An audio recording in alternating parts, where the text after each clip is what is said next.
Welcome to the fifth lecture in the 10th lecture series. Our last lecture was canceled due to a number of reasons. We will not discuss the reason for cancellation, but it had to be canceled, and God willing, this will be rescheduled. So tonight you're attending the fifth lecture in the lecture series called Fundamental Modern Questions and Challenges, organized by the Islamic College in London. This is a two-week-long nightly Zoom session, which deals with the challenges faced by Muslims in the West. Our time is usually from 6 p.m. to 8 p.m. London time, and we are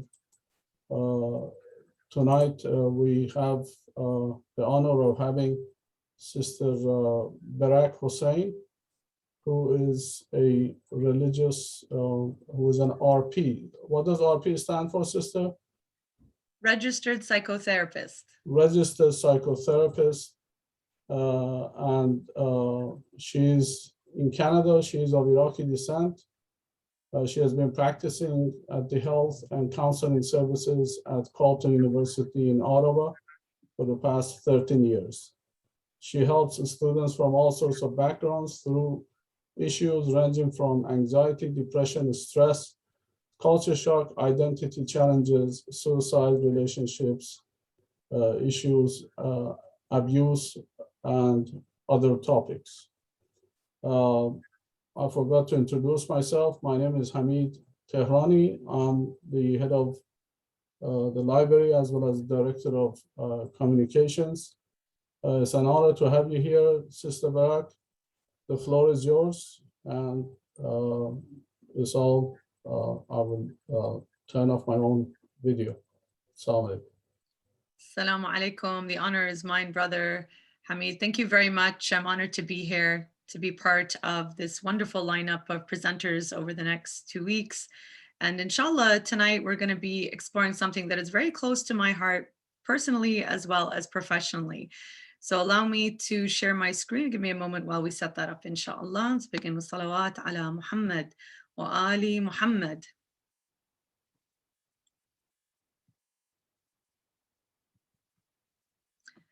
So just if somebody can just let me know if the screen is clear, inshallah. You can see it. The sound is clear. I can see it. I can see it. The sound is okay, and I don't think there's any problem. Yes, everything fine, inshallah. Excellent. Alhamdulillah. Bismillah ar-Rahman ar-Rahim. Allahumma salli ala Muhammad wa ali Muhammad. Always start our sessions with a beautiful blessing upon our Prophet and the Holy Family, inshallah. So tonight we're going to be taking a look at Islamic psychology and counseling theories in practice, inshallah.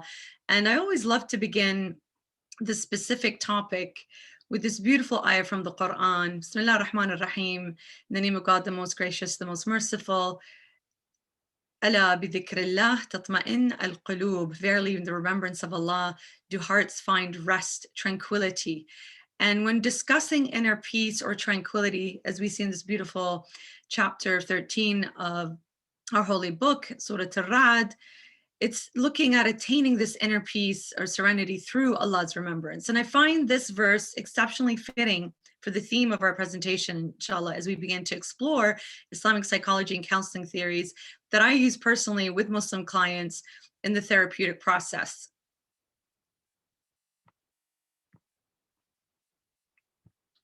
So when taking a look at the Islamic theories in practice, those are defined as the application of Islamic, spiritual, and mental health principles in the treatment of counseling Muslim clients, so including in post-secondary institutions or in the community. So inshallah, we'll take a look at some main Islamic counseling concepts, as you see here, derived from Islam's various spiritual traditions in terms of Islam as a way of life, as we know. And we look at the inner relationship between man and God through the connection of the nafs and its three aspects. So one important concept, other important concepts, depending on the theological schools, of course, include free will and choice, balance and development, and fitra, the nature of motivation. Inshallah, the purpose of our presentation today is to explore these various Islamic counseling theories and practices that are currently applied for the use of Muslim as well as non-Muslim practitioners in a university setting or in a community counseling setting. So it's hoped, inshallah, that this presentation will result in a better understanding of what Islamic psychology counseling theories and practices are, as well as a description of common themes and patterns for practical application to the Muslim client. And so using different interventions to reach their other, if it's a student, their full academic, other people as well, their full social potential. So as such, we'll take a look at Islamic counseling framework for therapeutic techniques that I have personally used in the past, as well as currently with Muslim clients, through learning how behavior change, as you can see here, occurs, or learning. And we'll take a look at various goals of treatment and various methodology, treatment techniques, and skills, again, that I use in my practice as a registered psychotherapist, where I work in a clinical university medical setting at Carleton University. And alhamdulillah, I work with a diversity of students, including Muslim students. So finally, at the end, we'll take a look at comparing Western psychological theories and theories looked at through this presentation. So for those of you who are going to be paying attention or taking notes, be aware of some of the hints that I'm going to be giving throughout the presentation in terms of looking at some Islamic concepts that are related to Western psychological concepts, because there is an interesting link between the two. Yalla, let's get started. Bismillah. So given Islam's growing importance and relevance, as we know, in North America and in Europe, as well as the increase of Muslim student population in post-secondary institutions, and this is through immigration, international recruitment, as well as refugee influx, it's imperative that researchers and therapists understand this complex and diverse religion in order to help Muslim clients and students who are in need of mental health treatment or counseling. Now, I have to say before we delve any further into this, everything you see here today was based on my actual graduate research that I did. As I was sitting in my graduate class on micro-counseling and theories, my professor jumped from Eastern psychology to Western psychology and just skipped over the Middle East. And I said, but doctor, what about here in the middle? And he said, that's what you're gonna be doing your research on. And so it was a challenge, definitely at the time, because we're talking years ago, where there were hardly any books, no journals, no conferences, hardly any professionals of Muslim background in the field. And so when I did this research, I was using very loosely translated books that we have. I did it more of a qualitative research in terms of interviews with sheikhs and scholars and alimas and people with their lived experiences, and very small articles that I found over the internet. MashaAllah, now we see there are full conferences, there are full professionals in the field, there are journals that we have professionals who are with lots of publications around the topic and research, tons of research now compared to when I first started. So what you see here is based on when I first did my graduate research in the area, and of course developed over the years through my actual practice, inshallah. So let's get back right into it. I just want to give that little bit of background as to how I came about this topic and where my own interest is, because I was fascinated with psychology and religion and spirituality and the connection between the two. Inshallah, by the end, we'll see that here. So we know that Islamic scholars, therapies, and practitioners, they haven't addressed this area of study in a satisfactory way at the time, other than stating that Islamic counseling needs to be developed into a well-structured discourse that takes into account our faith, approaches to healing as manifestation of divine mercy, where the therapist and the client are part of this holistic process. So these assertions are usually directed at the presence of mainstream Western counseling paradigms as a dominant force in the counseling and social intervention. We see that there's lots of information from different perspectives, but it hasn't, even now, after years later, I haven't really seen the structured or defined in an organized theoretical model for Islamic counseling. I'm working with the Marja'iyya office of Sayyid Sistani here in North America, where we're actually putting something together, myself and another other group of professionals, to actually come up with a model and a paradigm to use from a Shia Islamic perspective, inshallah. So this is all in the works.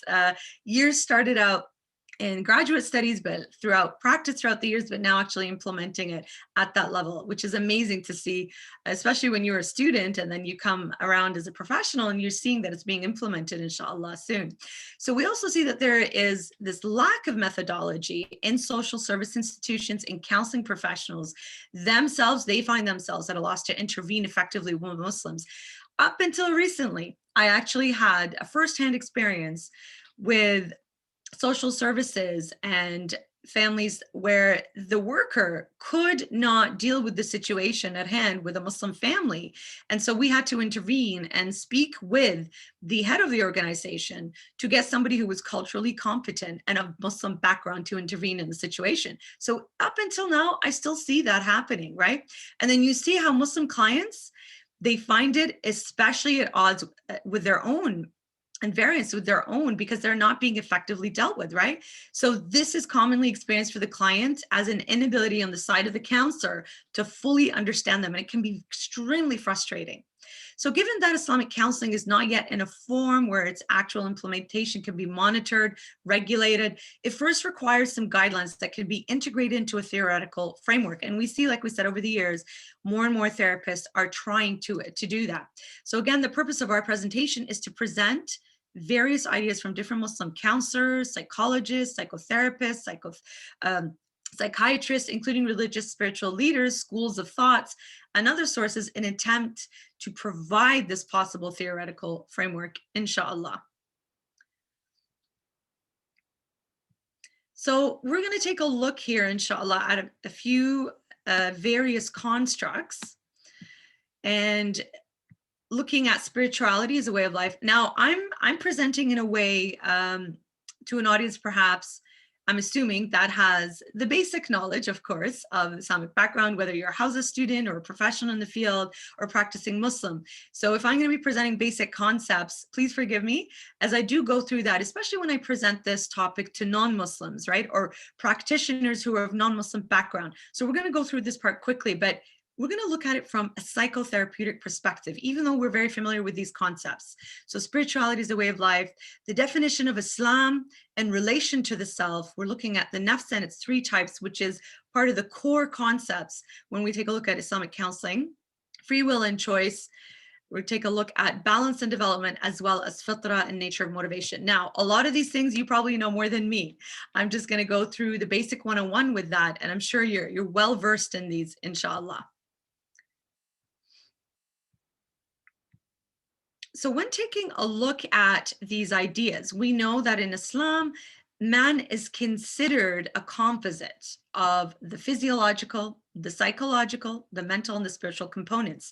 So it is precisely this integrated model that presents Islam as a comprehensive way of life, including its theories when we look at psychology and counseling. So from an Islamic perspective, religion is spirituality, and there's no distinction between the two. This is in theory. In practice, of course, we know it's different. But this concept can be applied to this to science and Islam, where the two is not on opposite sides, but rather they complement each other. So in essence, Muslim practitioners propose that Muslims use the positive aspects of Western counseling that complement Islam's basic principles, to integrate it with the spiritual and develop Islamic psycho-spiritual counseling methodologies that would facilitate positive change in Muslim clients.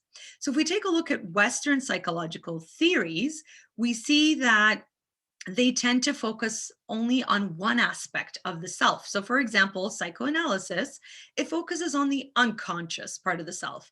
Cognitive psychology focuses on thoughts, right?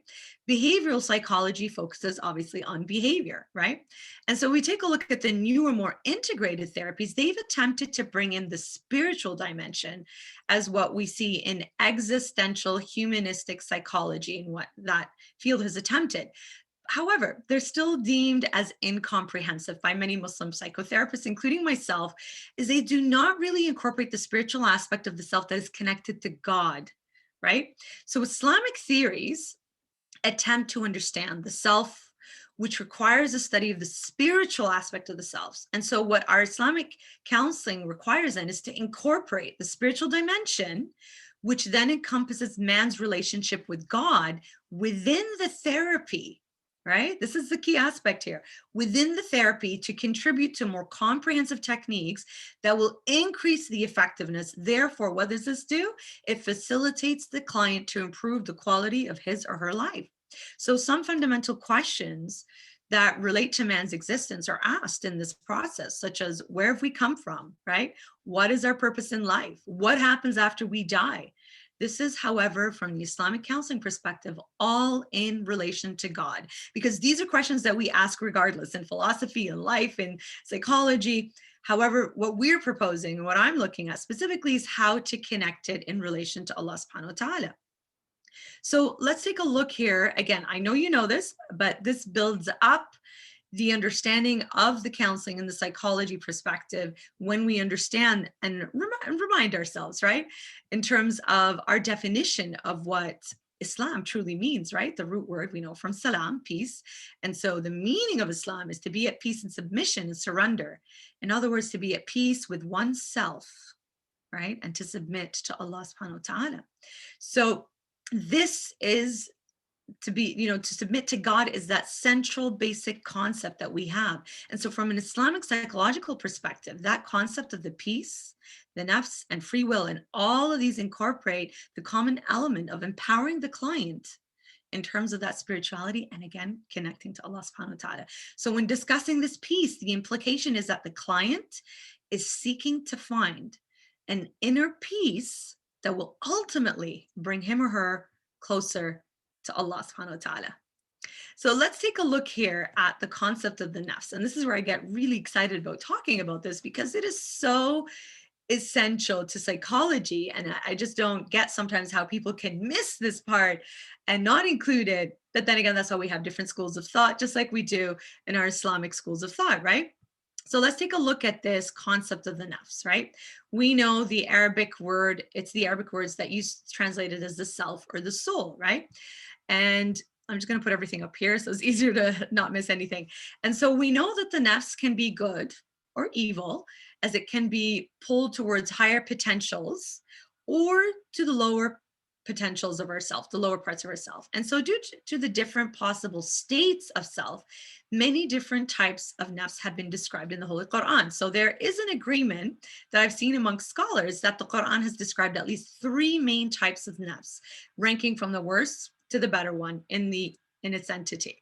So let's take a look at these 3, and again, it's probably a reminder for most of us. If not, let's take a closer look. So you have these 3 different parts here. You have nafs al-ammara, the commanding of their lower self, nafs al-lawama, the self-reproaching self, and nafs al-mutma'inna, the peaceful self. Let's take a closer look at each one of these. I'm just going to put everything up there so I don't miss anything.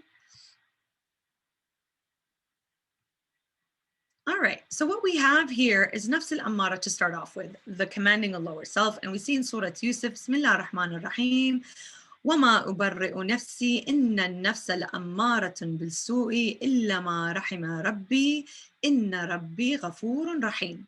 And I do not acquit myself. Indeed, the soul is a persistent enjoiner of evil, except those upon which my Lord has mercy. Indeed, my Lord is forgiving and merciful. So what we see here is that this is the part of the self, right, that is prone to the low aspects, so representing the negative drives in man, right? So it can be viewed, and here's a little hint for us later when we do our exercise at the end when comparing Western as well as Islamic counseling theories here, this can be analogous to the Freudian concept of the id, as he calls it. And he's got 3 parts of his theory here, where he calls the id, the ego, and the superego. So here, the id is comparable, you could say, to the nafs al-ammara. So for example, it's like when you want something, I don't care if it's right or wrong, if it's halal or haram, I want it, I'm going to do it, that's it. So this is the negative drive in man speaking and pulling us towards that, called the id, and we know this as it's called nafs al-ammara bisu, which I always say ironically how, subhanAllah, our Islamic counseling and psychological theories have been around since the day the Quran was introduced to mankind, if not before through the other holy books, right? But it's not put into that format where we can see it connected to that. So we take a look at the next aspect of the self. You have nafs al-lawama. And so what we see here, the self-reproaching from the Quran in Surah Al-Qiyam, the resurrection. Bismillah ar-Rahman ar-Rahim. وَلَا أُقْسِمُ بِالنَّفْسِ اللَّوَّامَةِ. And I swear by the reproaching soul. So here we see how this corresponds to the self when it becomes aware of wrongdoing. There's a consciousness there, right? Feels remorse or guilt. And so this is where we note this is the first major step in psycho-spiritual growth. We see this, of course, in our hadith, in the ruwayat. In the last 2 years, I've been taking this wonderful course offered here in Toronto at the Jaffery Online Institute, where we looked at the 40 hadiths of Imam Khomeini and we studied certain aspects of it. And I found it amazing how it's so well connected to, again, that first part of that step, that awareness of ourselves, right? And that lawama nafs truly is that first step in our psycho-spiritual growth. And so if we compare it to the Western psychological theories, we see how it is parallel again to the Freudian concept of the super ego, right? So this is the part of the self that says or has the feeling of, I really shouldn't have done that, or future-wise, I should not do that, right? Or it could be part of the remorseful self that is saying, why did I do that? I wish I hadn't, right? So the should have, could have, would have aspect of ourselves here. So it's really fascinating to see how it's already there in the Quran. And, 1400 years later, not even a century ago, we find that Western psychology is putting a title and a name to these concepts that we have had for centuries before. We take a look at the next part here, nafs al-mutma'inna, the peaceful self. And in the Quran, in Surah Al-Fajr, the dawn, Bismillah ar-Rahman ar-Rahim, and these ayahs again, I'm just reminding us and connecting it here. Ya ayyatuha an-nafs al-mutma'inna irja'i ila rabbika radiyatan mardiyah. So we see here what's happening is that this is the state of the inner peace and happiness when we feel satisfied and content in ourselves, right? So this is the desired state that we are aiming to achieve and the highest level of that spiritual achievement. And so so through sincere repentance, through prayers, supplications, our good acts, and so on and so forth, deeds that make us feel good, right? And then learning how to manage and control and regulate the lower commanding self. So this is through self-discipline and avoidance of acts that make us anxious, right? Or remorseful or guiltful. So this is how we can achieve that potentially in theory, right? Now, if we take a look here, it's really important to note that the nafs is one entity, right, with three main parts. So psychological spiritual conflicts arise when you have that nafs al-amara as the dominating part. This then prevents one from reaching the goal of nafs al-mutma'inna. Conflicts also can arise when that nafs al-lawama is static. It's static where in the awareness of its guilt or the guilty actions, and they do not proceed towards that attempt to reach that nafs al-mutma'inna. So the point here, what we're looking at is that the self is always in that dynamic flux, right?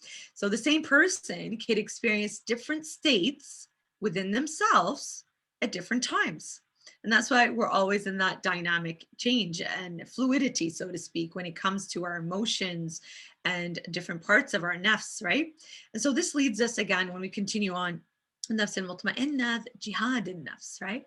So the meanings behind these concepts, of course, are very comprehensive in a manner that they explain how that self struggles in the lawama state of guilt and remorse after it has been to the amara stage of surrendering to its negative drives in order to get that to the nafs al-mutma'inna of acceptance and that inner peace. So what we see is throughout this process, and this is the main difference, just to point out, between Islamic psychology and counseling theories and Western counseling theories, is that the nafs al-mutma'inna is attempting to strengthen its relationship with Allah subhanahu wa ta'ala by overcoming and regulating that nafs al-amara.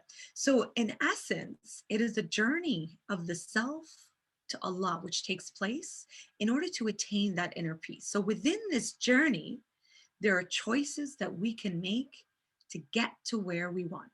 So this is one of the main differences that we find within our Western psychological theories and our Islamic counseling theories that we're putting together, right? And we know, of course, with nafs jihad and nafs, it's that constant struggle against that amara to get to that mutma'inna, which we are constantly dealing with every day, right? So let's jump now to free will. And like I said, I'm sure you're far more aware of this topic than I am. And this is what I came across, and we're linking it here again to psychology. So when we take a look at free will and choice, we know that Islam states that man is free to choose his path, right? Therefore, events are not predestined. So essentially, what happens is that willpower arises from within us and makes it possible for us to perform or not to perform a certain deed. Therefore, it gives us that freedom of choice. We are capable of choosing various paths. So some of which are consistent with our Islamic aim in life to be closer to Allah, and of course others that are not. So further on to this idea, man is able to create effects in the world by means of his will, where the capacity to perform is from Allah subhanahu wa ta'ala, and the choice to use that capacity is from us. So when linking all of these concepts, the implications are hugely significant.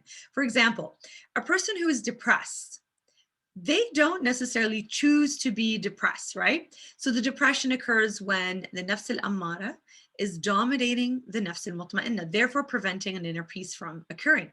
So one person that becomes aware of that state of depression earlier, either in through the therapeutic process or introspection, then he has the choice to do something about it. He can either let the depression overtake him, or he can overtake the depression. So essentially, it is his decision to make the choice of action that would facilitate them to reach that inner peace, or continue with that inner turmoil, right? So the fact that he has the choice, this gives the client the empowerment they need to improve the quality of their life. Again, this is from the Islamic counseling perspective, which I find is a huge strength that we can have, right? So even though several researchers state that the choice a man has to take the actions he desires is a positive element of Islamic counseling, there's a slight weakness that's involved, which I also agree with, because a therapist or a client who does not have basic Islamic understanding or the knowledge of the basic principles, they would perhaps not be able to apply the concepts here that we just described, right? But because the Islamic principles are believed to appeal to the spiritual aspect of man, not just Muslims, then it should not matter significantly whether one is Muslim or not. So, of course, what we see here to sum this idea up is that the effectiveness of any therapy would have to involve believing in that system of ideas, right? So therefore, to have a full positive effect or outcome of any therapy, both the therapist and the client should believe in the therapy's basic principles. Otherwise, it's not going to be effective. Now, I see that when I use non-Islamic principles with clients of non-Muslim background. If we're trying to work on self-esteem and we're not getting to the core of the concepts that we're looking at, or they're not putting in the effort of the work because they just don't, let's say, feel like it, or they're too depressed, or they just don't want to, then the therapy, of course, is not going to be effective. Let's move on to the next part here, where we're taking a look at the concept of balance and development. So balancing the spiritual and the physical parts of the self is very important, as we know in Islam. So we should not go to one extreme of emphasizing one aspect of the self at the expense of the other. So balance in Islam has its implication for the important area, as we know, self-development. So Western psychology, they conceptualize self-indulgence as the removal of moral restrictions on people so they are not, let's say, repressed, right? What we see from the Islamic perspective in the model here is we're constantly seeking to establish an equilibrium within the physical aspects so that they are neither denied nor overindulged. So the notion here of moderation is related to concepts of ideal states, balance, adopting the middle way, and justice in Islam. I think this is a basic concept that we can all really connect with. And so when we continue here with the ideas that we have here, it's about adopting the middle way, right? And that's the Islamic perspective. So this is then a means, an aim to self-development and fulfillment. So this way, boundaries, as determined by Allah subhanahu wa ta'ala, are not viewed as simply limiting the human self, but as providing parameters within which ultimate inner balance and development can take place. So if we continue on here with the idea of the concept of fitra, which is our nature of motivation. So we know that fitra is an important concept relating to human nature from an Islamic perspective, which refers to the primordial state of man, where his natural condition and disposition, where Islam posits it as a positive one, right? And a good state because it is of one submission to Allah subhanahu wa ta'ala. So the defining experience of man in the Islamic perspective, as we know, that is not his physical aspect, but rather his spiritual aspect. And so this spiritual aspect of man is what the Quran, along with our spiritual traditions, appeals to. So we take a look at the next part here. And let's go step by step into this because it's very deep and it's beautiful. So man is considered, as we said earlier, an integral composite of the physiological, the psychological, the mental, the spiritual components, unaffected materialism or sectarianism, right? Now, if we take a look here, take a step back and look at it from a psychological perspective, that if early childhood experiences are considered to impact strongly on an individual's life, even at this unconscious level, in the subconscious level, as suggested by Freud, as we spoke earlier about. So the impact of such an experience going back to an even earlier time, of course, would be fundamental, right? So according to an Islamic point of view, this explains the instinct in which all individuals have for right or wrong. Although in some people, it can be buried more deeply than in others. So the spiritual experience, therefore, is more of a form of recognition than a discovery. And that is the idea of the Islamic journey of the self, in which we are familiar with here. Souls beginning with Allah in the womb, the earthly life that we are currently in, the barzakh life, which is the interspace, right? So the human being, where it's considered to be a meeting point of both the spiritual and the physical definition, or dimension rather. And then we have the everlasting after. So it's the journey of that self. And this is what we see different from Western psychological counseling, psychological theories, and our Islamic counseling. Now, when we take a closer look at this then puts things into a lot of perspective for the client, right? When we're hung up, let's say, on the material aspects of the world, and simple example through social media, why didn't they like my post? Why don't I have much followers? These are real life examples I'm giving of people, including Muslims. They feel bad or low about themselves because they're putting so much focus on the earthly life, right? As you see, which is one part of the journey of our whole journey in existence. And so when we focus on just that aspect, then of course we're going to be feeling a lot of sadness and depression, and can impact us in so many different ways when we're looking at social impact. Of course, when we look at mental health, and inshallah, we'll have future programs on looking at what mental health is in psychology. We're looking at the balance of all aspects of our lives, whether it's the financial, the social, the friendships, the families, the work, career, and of course the spiritual. If things are off balance, then we're more likely to experience stress. And if we don't take care of that stress, then it can impact us from a mental wellness perspective. So this then hurts us, right? Then this is where we can get ill and get potentially mentally ill as well. So it's really important to understand that this is where we get hung up on, right? A lot of times, a lot of people get stuck in this stage of, when we are in this earthly life, we're focusing on the physical and the material, and that can cause a lot of distress for us.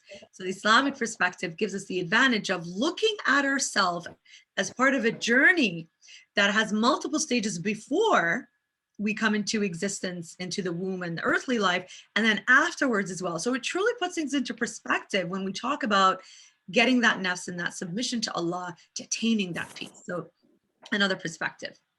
So let's move on now and take a look at how behavior change or learning occurs. And again, I'm sure a lot of you have studied these scholars much more than I have, but as a psych graduate student doing this research, it was quite exciting for me to see at the time.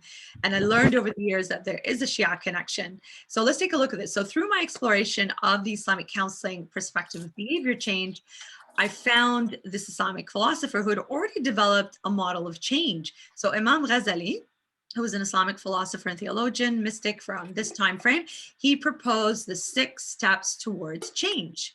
Now, here's a really interesting Shia side note here. So we're familiar with Mullah Muhsin Fayaz Kashani. He was well known for one of his books. Sorry, there's some sound in the background. Whoever has their sound on, if you don't mind, if you can just mute yourself, because it's a little bit distracting, if you don't mind. You can just mute yourself, please. So what we see here is with the Mullah Kashani, he was well known for one of his books, Muhjat al-Bayda, which he rewrote from the Shia point of view of Ghazali's Ihya al-Ulum al-Din, the revival of religious sciences. So this is where we see the Shia connection in this, where Mullah Kashani had actually rewritten the book where we see this theory of how behavior change occurs. When I looked at this model, and especially having studied the Western psychology, I believe that this model was developed far beyond the time of this philosopher and scholar, because the people of his time, they were not ready to be introduced to this idea of change, I found. But when you take a look at that, and we'll do that inshallah in a moment, this careful examination of the 6 steps towards change, I can see that this model is in fact timeless, right? It can be applied to anyone, anytime, provided this person is ready and is willing to change. So he defined 6 steps in which one can take in the process of change and growth. And it's analogous to a business partnership. And I find this really, truly useful when working with, let's say, students or other clients or patients, where it can be applied to the unwanted behavior, attitude, or thought, or anything that is causing us anxiety and distress. So let's take a closer look at this step by step. So what Ghazali proposes is, number 1, al-musharata, right? To make an agreement or contract with yourself. And of course, the root word here is, you look at each one of these words, the beautiful connection to the Arabic language is the root word. The word sharat means stipulation, right? Step 2, you have the muraqaba, right? To guard, coming from the root word raqaba, right? To guard. So in this step, one must meditate before taking that action. So this involves that one must think, contemplate, reflect, be introspective, and keep watch over yourself, right? So because we then function as our own observer. So for those of you who are really tuning into this part right now, I want you to take a piece of paper or your phone, or even in your mind. Think of a behavior that you'd like to work on, or a thought, or anything that is causing you a little bit of distress or anxiety. Make an agreement with yourself in terms of, what is this agreement that I'm going to work on? What am I going to do to change, right?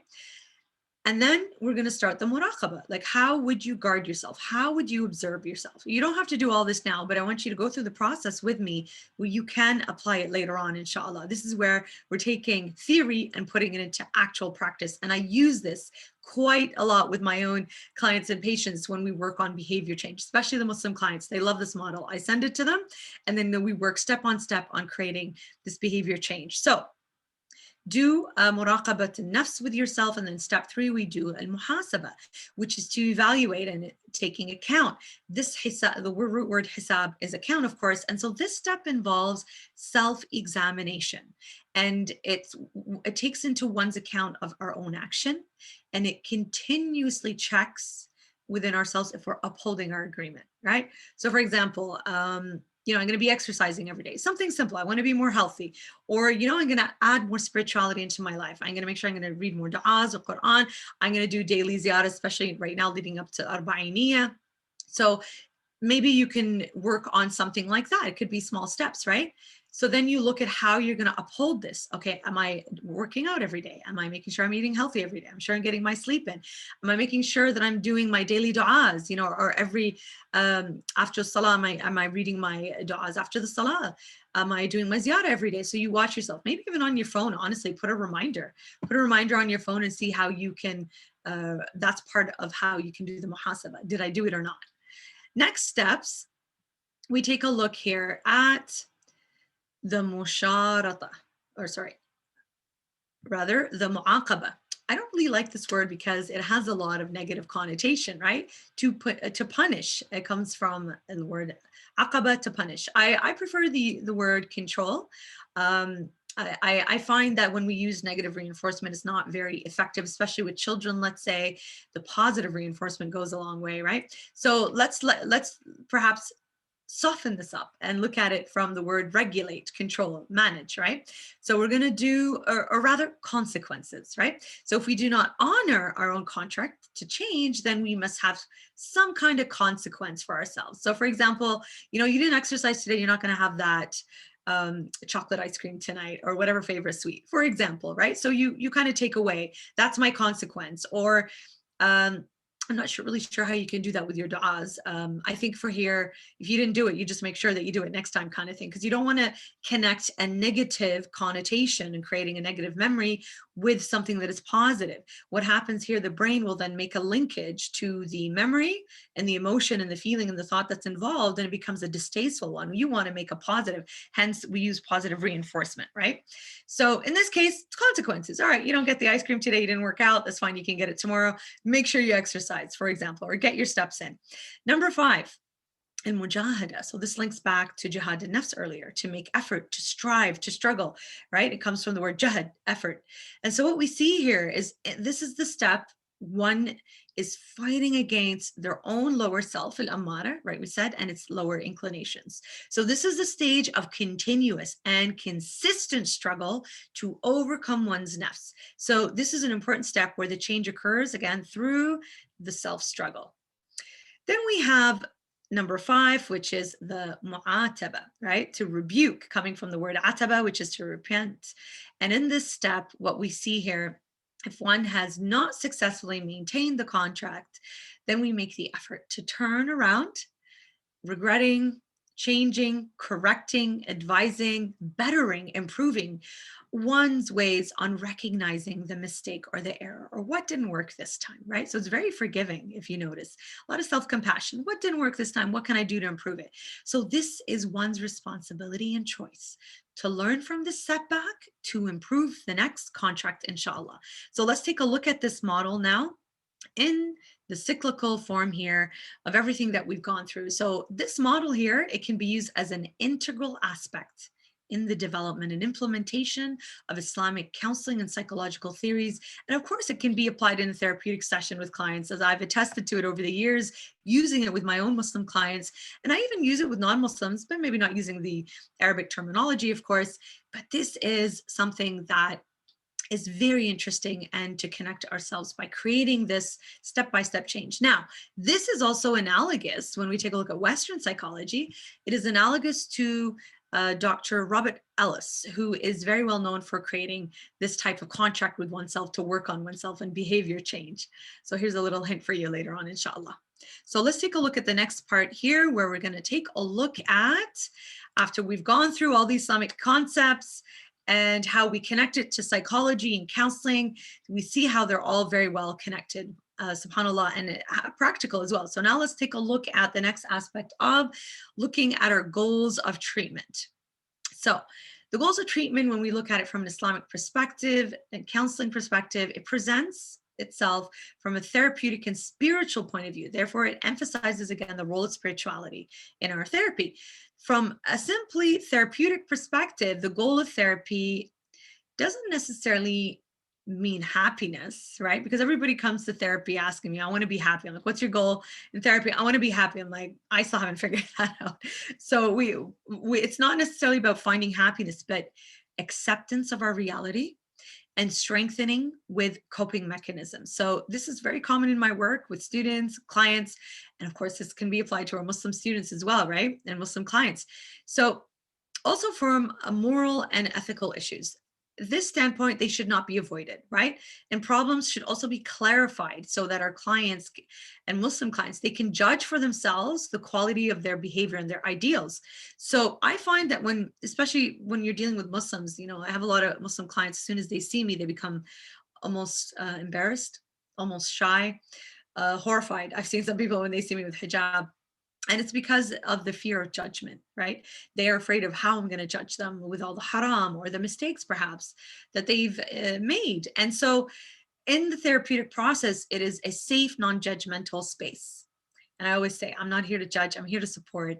I'm here to help with strategies and coping mechanisms. However, there are certain things that people will come in and say, I haven't prayed, I've committed haram, I've drank, I've done this, I've done that, I've done drugs, I've et cetera, et cetera.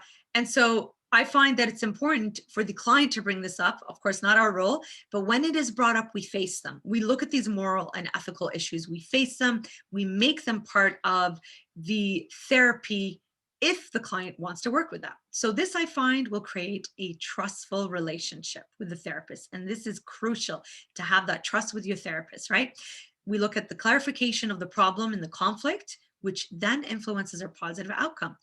Of course, having that basic understanding of Islamic counseling theories, even if a person is not Muslim, it can help the therapeutic process between a Muslim client and a non-Muslim therapist. I still believe it is possible with the proper training. So when we look at it from a spiritual point of view, and according to Dr. Salma Yaqub, who is a British Muslim psychotherapist and she's a social activist, the goal for therapy is to achieve harmony within the self by optimally balancing the different various aspects of the self through awareness of the differing influences, so social, cultural, family influences, which all lead to that peace within and without, which is what she calls a state of Islam, that state of peace. So this is where spiritual integration coordinates the whole person, and integration implies the coordination of an entire system around one goal. Worship, okay, is precisely this, an orientation towards an all-inclusive goal. So our spiritual values here, they impart a sense of meaning and direction in life, and that spiritual perspective strings a thread of meaning and purpose through that fragmentary and paradoxical elements of life. So, and the idea here essentially is that only a genuine spiritual orientation will yield positive effects upon our personalities. So, a genuine spiritual orientation, what is that? It is lived, it is never used. So, it is adopted by our inner choices and not our outer stimulus. Hence, it becomes a way of life. So, an advantage, we could say, of Islamic counseling is that, again, we mentioned earlier, is the client's involvement in choosing the techniques along with the therapist. Usually, Western psychologists, they are the ones that prescribe, right? Whereas what we see here is the client's involved from an Islamic perspective. Remember what I mentioned earlier, that a client, if they want to address these issues, then they will be brought up and used in part of the therapy. So ultimately what happens here, it gives the client a sense of responsibility and the empowerment and encouragement that they need to help make the therapy successful, inshallah. So this is a definite strength. And when we take a look at Islamic counseling, since most traditional Western therapies involve the therapist suggesting or prescribing a technique because they are the professionals, right? So Muslim psychiatrists and psychotherapists and mental health practitioners, they must have familiarity with Islamic religion and the culture in order to incorporate the values, the ethics, and the code of behavior and the techniques of the psychotherapy or any other therapeutic techniques when using or treating rather Muslim clients. So non-Muslim therapists, they can also have that understanding through the concepts that we've presented today, or just using basic cross-cultural training. So what does this lead us to now? It leads us to looking at treatment techniques and skills. So I'm just going to put it all up there while I describe this. So since we saw that there's a lot of emphasis on choices being in the client's hands to improve the quality of their life, of course, it would be inherent that the treatment techniques are also in their hands to apply, right? Muslim therapeutic traditions, they focus on the spiritual and self-development through various methods, such as what? Reading or listening to the Holy Quran, listening to supplications or reciting them, as well as performing our 5 obligatory prayers throughout the day. So the Quran, as we know, is not only a guide to principles, it's also a healing source, right? When recited or listened to, as it reaches that part of the nafs, it opens up the heart and our mind to meditate. So in other words, it's spiritually uplifting.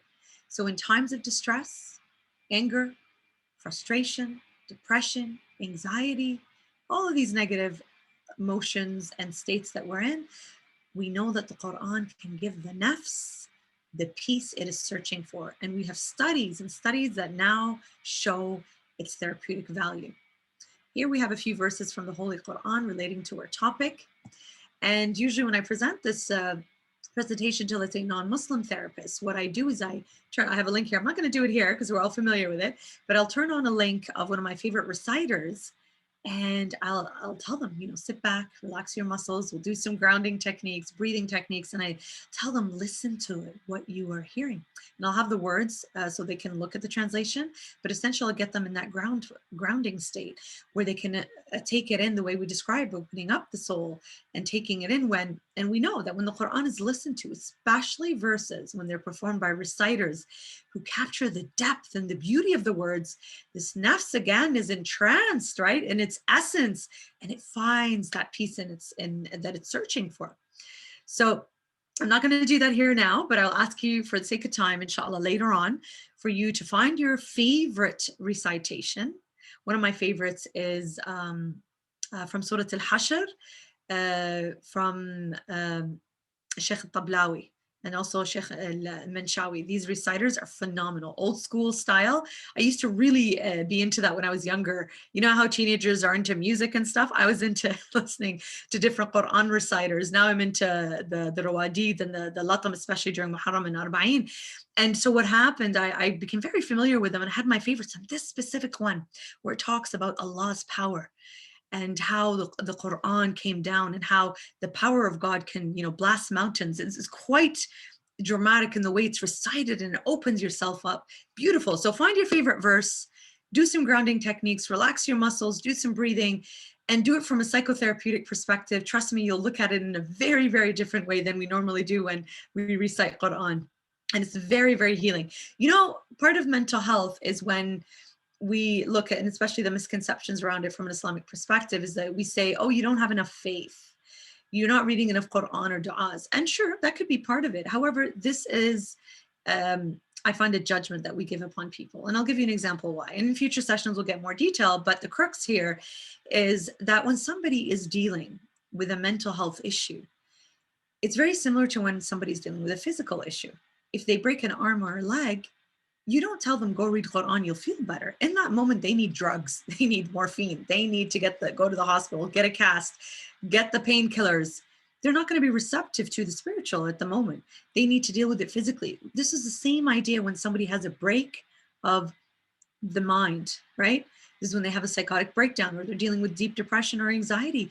They're not open immediately to taking into the spiritual because they need to get this part taken care of. They need to see a doctor, perhaps medications involved, do some therapy at first before we can incorporate this. Absolutely, I believe in the power and healing of Quran and du'as and prayers, but we can't jump right away to the person who is in that state of fragility to say, oh, you need to do this, right? However, when we work through it from the step-by-step of how we started from this session into where we are right now, the client, and when they come in to see me, we go through that. They'll talk about their practical issues of why they're dealing with depression, why they're struggling. And when they see that I haven't mentioned anything about anything religion, I notice the Muslim client openly, slowly starts opening up. They start saying things around I've stopped praying. I used to read Quran. I used to wear hijab. This comes out. And so when that's met with compassion, non-judgmental listening, then I bring it in and say, so what would you like to do about it? They say, well, I want to do more of this. I want to get back into my Salah. I want to read more Quran. So how can we do it? So you see how I put it in their hands. How can you do that? What would you like to do about it? How much will we incorporate that in your therapy? This is the beautiful way of bringing people back to faith without that judgment. And in the therapeutic process, and we're using Quran and we open it up like that, it is so beautifully powerful, mashallah. Let's take a look, and I could go on and on talking about this, but we're stuck for time. So we'll move on to the next part here when we take a look at Daws and Supplications. So we know that supplications, similarly as the Quran, when read or listened to, they have also had hugely therapeutic value. So there are supplications, as we know, written by our imams and Islamic figures that are aimed at healing specifically a nafs that is in need of that peace. There's also specific supplications that are directed at the different states of unrest, for example, depression, of distress, of anxiety and anger, right, that we all experience. So because they are aimed to give peace at the nafs, they're also spiritually uplifting.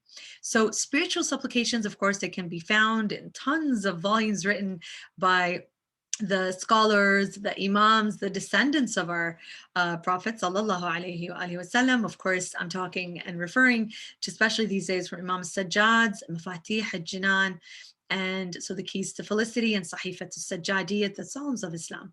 Again, I would usually put a dua here for my audience. I ask you on your own time, with the mentality and with what we have worked with so far, is to find your favorite dua to read and open up to. And the 15 whispered prayers are beautiful. There's a lot in there that specifically adhere to the different states of anger, depression, and anxiety and worry. So I highly recommend you take a closer look at that if you haven't, and if you already are, continue, inshallah. Let's look at Salah. Let's take a look at Salah now. So as we know, it's part of our basic 5 fundamental duties that we have, and the 5 times a day. And so when we take a look at performing the obligatory prayers throughout our day, it's significant in so many different ways, as you all know, and probably much more than me, but I'm looking at it from the psychotherapeutic perspective here. So that remembrance of God, right? We know the Quran states that the recounting of the name of Allah will bring peace to the hearts, right? The place of prayer in the self-development of man is given such a huge prominence in Islam that even in the call for prayer, the adhan, right? The words, hayya ala al-falah, come to the falah of being successful. These are included right at the beginning, right? This then, what does it show? It shows that self-development can also be attained through prayer. That successful reaching of that nafs al-mutma'inna, right? And there's lots of articles out there that talk about that. And there's this one by Moin Khan and Michael Gaylor, where they take a look at stress-related disorder and how the new behavioral medicine concepts reflect teachings of Islam with emphasis of cognitive discipline and self-regulatory activities, which include the prayer. So this is a great study, and let's take a look at the idea with the studies, but looking at it from the actual step-by-step prayer. So I know you know this, but let's look at it from the psychological perspective. So close your eyes and listen to the words as I describe this. So we know that the whole prayer is a most solemn and serious affair during which the worshiper does not turn their attention to anything else, nor does the worshiper indulge in any movement which should distract their attention or disturb their prayerful attitude. The prayer, therefore, is an undisturbed meditation on the divine. And it is for this reason that prayer is accompanied by a recitation from the Holy Quran, speaking of divine love and mercy, power and knowledge. And the Islamic mode of worship is calculated to concentrate attention on one object, the realization of divine presence, the ablution, the wudu preceding the salah, the reverential attitude on standing, bowing down, the kneeling with the forehead placed on the ground in the reverent sitting posture. All of these help the mind to realize the divine presence as a fact, and the worshiper, as it were, finds his heart's joy in doing honor to God, not only with his recitation, but with his entire body, adopting that reverent attitude. When you look at Salah this way, and inshallah, for your next Salah, you can turn towards it with what we're looking at here. And each time I've done this presentation, subhanAllah, ends up being before Salatul Dhuhr or Maghrib. I find every single time we go into the Salah with a different attitude. And what we see from old as well as recent studies, what they have shown is that prayers have shown to have had a significant positive therapeutic value, especially when it relates to stress. So the Salah is acting as a highly effective treatment to cure the stress, which we know can cause negative effects to health, including our mental health. So these traditional techniques, they are recommended, as well as, of course, obligated to be performed on a daily basis as a form of meditation to keep our balance in an ever-growing stressful world, and especially the world that we lived in the last 2 years of the pandemic, all in order to help us increase our spirituality and balance with our physical actions. So we see also that various articles, research, and explorations of Salah, they've also shown some really interesting connections and implications to the positive effects on Salah. So on the psychological, the musculoskeletal, and cerebral effects. What happens here? There's a decrease of psychophysiological arousal with our relaxation response. Now, if you look here at the pictures, and if you remember yourself in your Salah, look at the different body movements, the posturing. You can see how similar it is, right? You can see to what popular form of therapy or stress reduction that we have right now in mindfulness. Yoga, right? It's very similar to the moves that we find in yoga. It's very meditative, right? It involves concentration through worship to Allah. Again, we find here the submission of the inner and the outer Islam, the state of Islam. An interesting study from the Journal of Alternative and Complementary Medicine showed that non-Muslim participants merely going through the physical movements of the Salah, the up and down, they also showed appreciable results from the exercise.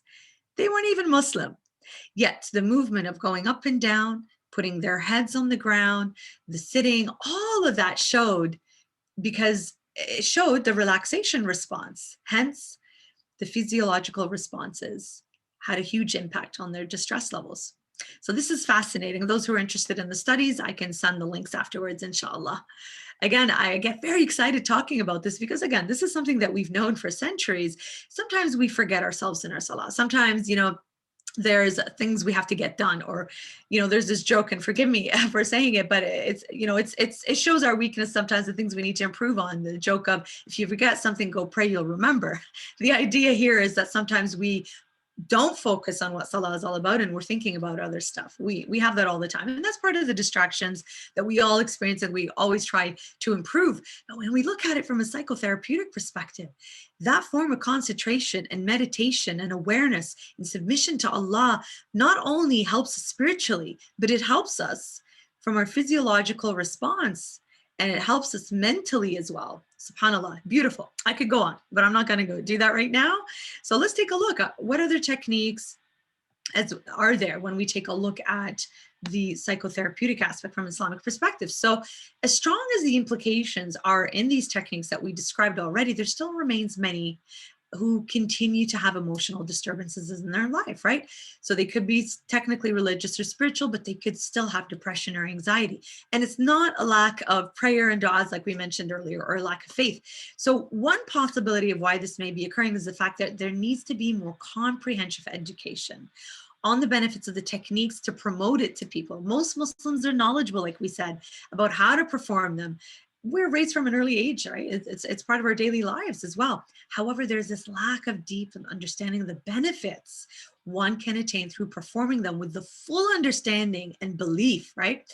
So this form of education can be in the form of informal or formal communication by way of written means, oral means, and seminars, of course, at schools and conferences, or any other means that can communicate its way.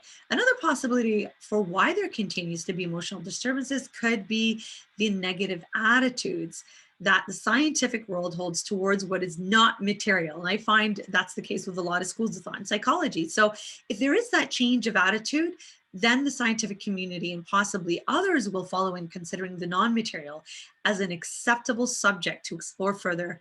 And then this would, of course, include the spiritual dimension, inshallah. So wrapping up, a few more things to go through. So when we take a look, as mentioned earlier, how we have this advantage of Islamic counseling and the client's involvement, where they choose their techniques along with a therapist, we see that ultimately this gives that client a sense of responsibility, which then empowers and encourages them to help them make the therapy successful, right? So like we said, definite strength in our Islamic counseling, since Western psychologies do the prescribing, right?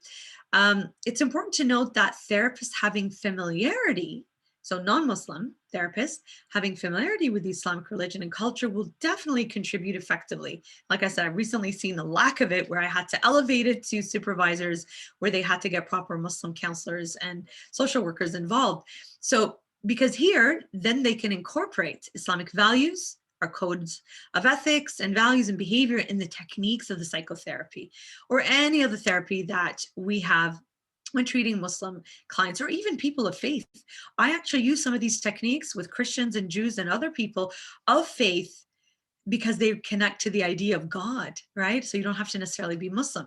So this is where a cultural training is crucial, where the therapeutic techniques are taught to the therapists in training.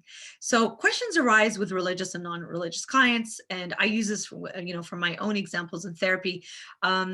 So for example, asking a client, after you take their background information on, you can ask their client on their level of religiosity in order to know how to best support them. Of course, you can't directly ask them, but this will come up in session, like we said. So depending on what the client wants, then we can work with them at that level and the language that we use. And we see the resources that we outlined here, that if a non-Muslim therapist they can still support and they can help a Muslim who's looking for support by using the model that we have here, by taking a look at, for example, if somebody is struggling with different aspects of the mind, then we'll use cognitive techniques to challenge these maladaptive thoughts, right?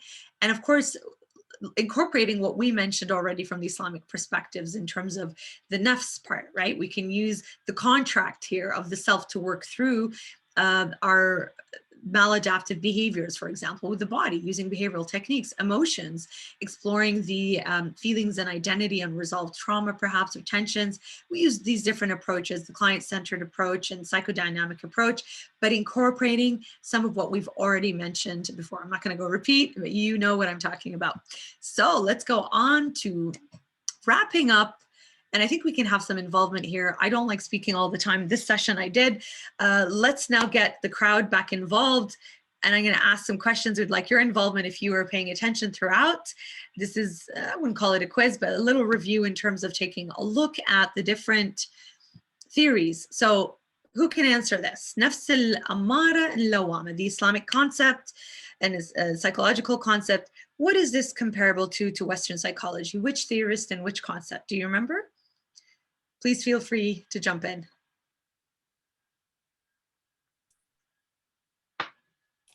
Well, you mentioned that it is comparable to what Freud had talked about, Absolutely. Yeah. That's it. Yeah. Now, Exactly. I have a question from you. Is this something? Can we wrap this up? Can we wrap this part up okay, first before we jump into questions? Sure. Please keep that question in mind. Yeah, absolutely. Sorry. So here, like Brother Hamid said, that definitely Nafs al-Ammara is comparable to the looking at parts of what Freud spoke about. How about the contract technique? What was that, if you remember the name of the theorist that I brought up when we looked at the whole behavioral change? Robert Ellis, isn't it? Robert Ellis. That's right, Dr. Robert Ellis. Thank you very much. And then we have the free will and choice with the existential psychology. Actually, I didn't mention their names. I forgot about that. I'll mention it right now, and I'll give you a quick story about this. So Dr. Viktor Frankl, he is a Holocaust survivor and a doctor, a psychoanalyst, I believe. And he wrote this amazing book, which I highly recommend if anybody is interested in what we talked about today, because I was highly influenced with his work as an undergraduate student in psychology before I did my graduate studies. And I actually wanted to further his work in my graduate studies, but that's when my professor said, no, you're going to focus on the Middle Eastern aspect of all of this. And so he influenced greatly my work because of the holistic aspect of incorporating spirituality, incorporating God. So Dr. Viktor Frankl, while he was in the concentration camps, did his own studies, informal studies, of course, but observing people on those who survived were the ones who had meaning in suffering. They found meaning in suffering. They found themselves connected to God. So they survived because they connected themselves to love, found meaning in suffering, and to God subhanahu wa ta'ala. And I find, of course, as a Muslim Shia, deeply connected to the concept of finding meaning in suffering. All we have to do is say the word Karbala and it's understood, right? I see nothing but beauty, as Salamullah alayha Sayyidah Zainab said. So you see here the connection, how beautiful it is that when we look at free will, choice, and existentialism, Dr. Viktor Frankl and Dr. Rollo May as well, they were well known for that, but I highly recommend Dr. Viktor Frankl's book, Man's Search for Meaning. It is absolutely entrancing, and what he saw in the concentration camps and how it's related again to finding meaning in suffering, love and God. The people who survived the concentration camps, if they were not murdered, were the ones who had this in their lives. The ones who withered away and died were the ones who did not have that. So that's what he discovered. Finally, and I don't think I mentioned that as well. Sometimes I forget different aspects, but I'll put it out there to see if anybody is aware of integrated psychology and awareness. Although I did not mention it, I'll just say that. Is anybody familiar with that? The type of psychology in Western psychology? It's actually through Gestalt Psychology. I don't know if you're familiar with that. It's not showing up on the slide here, so I'll just tell you. So the idea behind Gestalt Psychology is that it emphasizes the personal responsibility, and it focuses upon the individual's experience in the present moment. So it's very client therapist based relationship in the environment and social context of their personal life. So it's all about the self-regulating adjustment of people based on their overall. So the idea of Gestalt in the German background is the overall. It's like the whole of it. And it's an interesting, very interesting integrated type of psychology of awareness. All right. So I believe we are what we looked at, alhamdulillah, we just finished up. I'm not going to go through all of this, but it's all here in terms of what we went through today. And as I put all this up, I'm just going to wrap it up here. So again, the implications for what we looked at today are as clear as the justifications for researching such a topic, right? The problem statement that we took a look at is there's a lack of developed Islamic counseling theories and practice for Muslim as well as non-Muslim therapists to learn and apply for our Muslim clients. So what we looked at here is, I looked at already the existing knowledge that we have from our Islamic concepts in order to synthesize and propose Islamic psychological counseling theories into the form of practice. So I hope, inshallah, what we've explored can be used for further knowledge on how to treat our Muslim clients. And of course, what I presented today is our basic Islamic concepts related to counseling that are essential for our therapists to be knowledgeable and familiar enough with it in order to understand what a Muslim client may bring into the sessions, inshallah. So again, to wrap up, I've personally experienced this with my Muslim clients when I've treated over the years, whether they have been diagnosed with depression, or post-traumatic stress disorder, anxiety, abuse, anger issues. And it's been amazing to watch them grow and explore and develop their own goals and reaching their goals when, just a little bit of encouragement here and there when we use some of these concepts in the therapy. And what I've discovered through my lived experience as a therapist, my clinical experience, it's validated through the research that's presented through some of the studies that I presented today. So in other words, the understanding of the proper Islamic concepts within the therapy, our clients and their treatment goals are most likely met successfully, alhamdulillah, and the clients are left feeling satisfied. So I hope in the future, and especially that I'm working with the Marja'iyya, inshallah, and I hope to work further with the Islamic College of England in terms of taking a look at taking our pre-existing Islamic concepts and putting it into models, into theories and practice, especially from a Shia perspective, because I do believe that the integration of our concepts along with the positive aspects of our Western models of psychology can be a firm foundation for that theoretical framework. And definitely the implications for application and research. And we see this right now, mashallah. Like we said, we've got the Muslim Mental Health Journal, Muslim Mental Health Conference here in North America.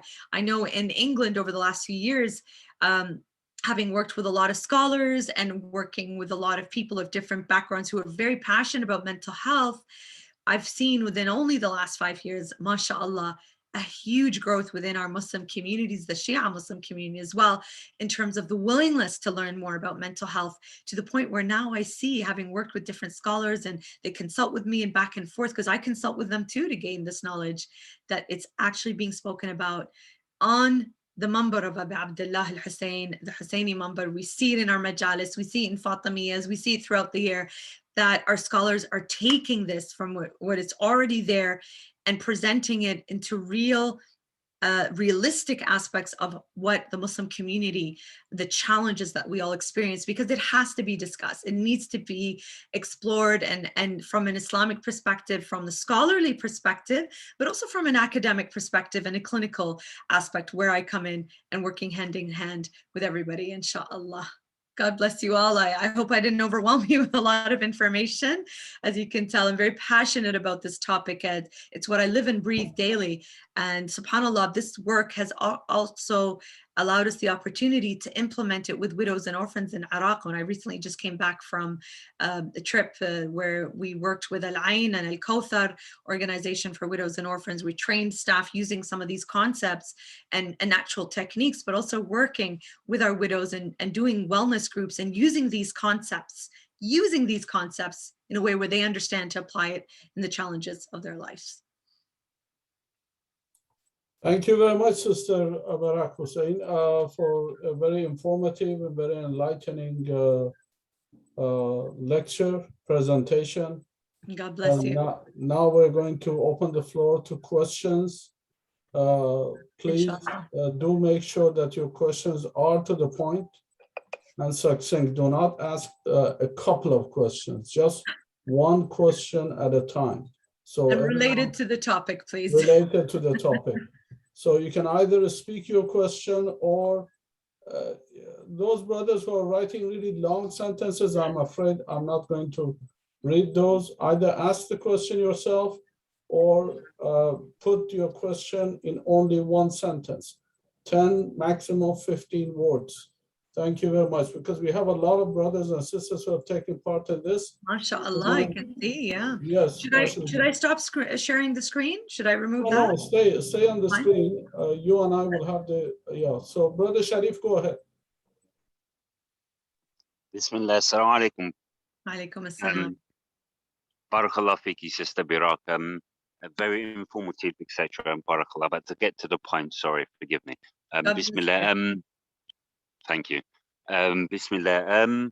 In terms of what is the Shia psychological perspective of Bismillah, obviously Allah bazikillah only by the realms of God do the hearts find satisfaction.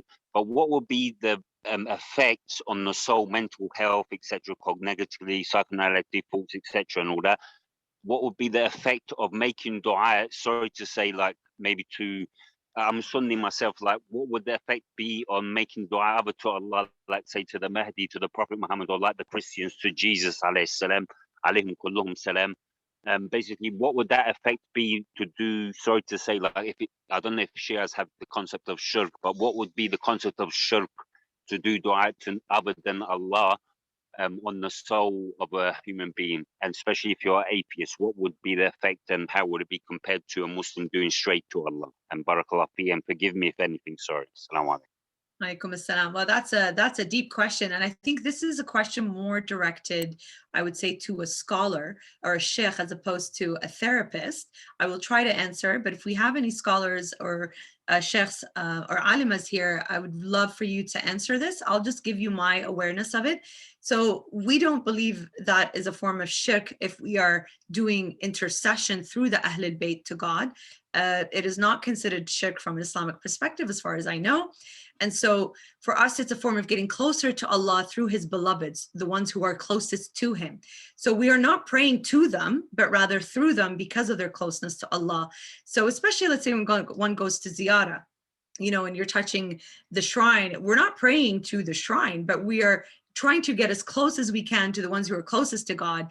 And I personally have seen that. And if you like, brother, and anybody who's interested, I'll put a link here. I actually did a research through a documentary on that same topic of how does Ziyarat al-Arba'in, or a spiritual experience or journey, impact your well-being. So I can't answer that fully now. I'd ask you to watch this. And of course, keep it in mind, it is from, of course, a Shia perspective, but it's also something that can be used from an intrafaith and interfaith perspective in terms of how does a spiritual journey or experience impact your wellness and mental health. In this documentary, I also looked at non-Muslim research, psychological research that shows how spiritual experiences positively does impact us. So I'll just look up the link while the next question comes out. And if anybody would like to add to this answer from a fully scholarly Islamic perspective, please do. Sister, as the moderator of this session, I take my